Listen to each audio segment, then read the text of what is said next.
Hello everyone, this is PM Chalapandi here. Today we will be exploring this problem in the concept of Lagrange's linear equation. The first thing is to determine whether the given problems follows Lagrange's linear equation structure or not. Okay, this is the standard Lagrange's linear equation form. So here we are going to check our differential equation is following this pattern or not. So we are checking. So this means we should have capital P and small p, capital Q and small q. So capital P Q is nothing but the coefficient of small p is your capital P. The coefficient of small q is going to be your capital Q. Then obviously it is going to be capital R. So this differential equation is exactly following the Lagrange's linear equation pattern. So once you confirm that the given equation is following the Lagrange's linear equation pattern, then you can start solving this problem.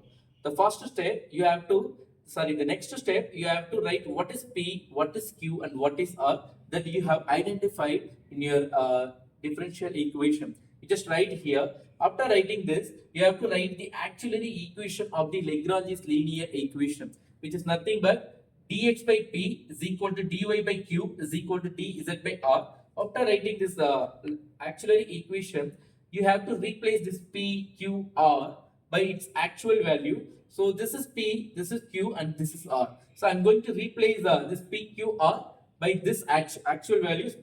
After replacing, this equation becomes this one.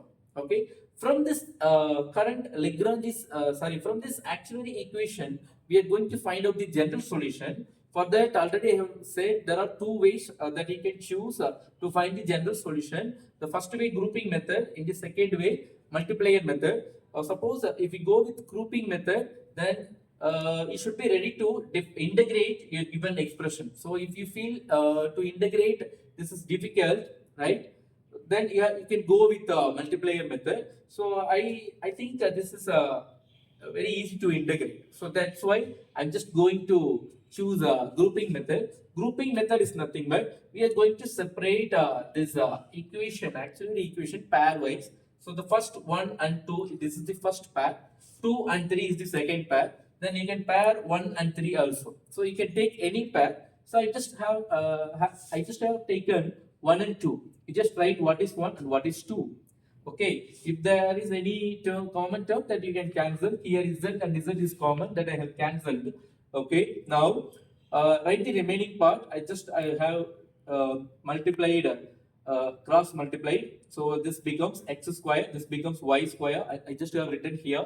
Now as usual that we have seen in previous problem, here we are going to integrate this expression on both sides. So when you are integrating on both sides, you have to write the integrating symbol. After writing this, then you start integrating. So here you will get x cube is divided by 3, which is equal to y cube divided by 3 plus constant 1. So constant 1 is our first solution, right? So that we have already discussed. So let's move to find the second solution. For this, again, you have to take another pair. So this time I'm going to take 2 and 3, right? So this is 2. So 2 and 3. This is 2 and 3. So I just have written 2 and 3 here. The same thing what you have followed here. Here also you are going to follow, right? So what we have followed here, we have integrated first. So I'm going to before you are going to integrate, is there any common term to be cancelled?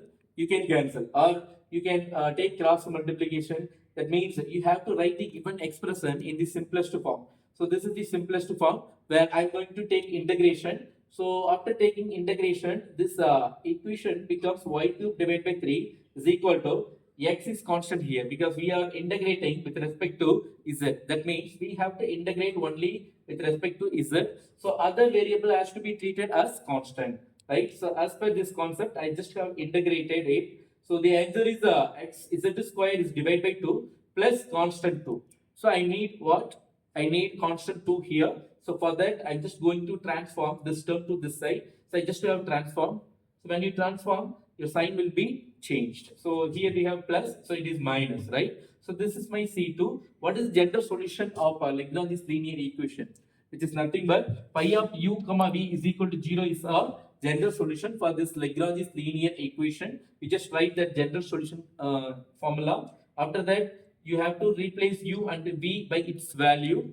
Okay, u and v is nothing but C1, that means constant 1 and constant 2 is going to be played here, u and v, right? So you have C1, you have C2, you're going to write your u and v. So after writing, this is your general solution of this given problem. Okay, so thank you so much. We will meet you in next video.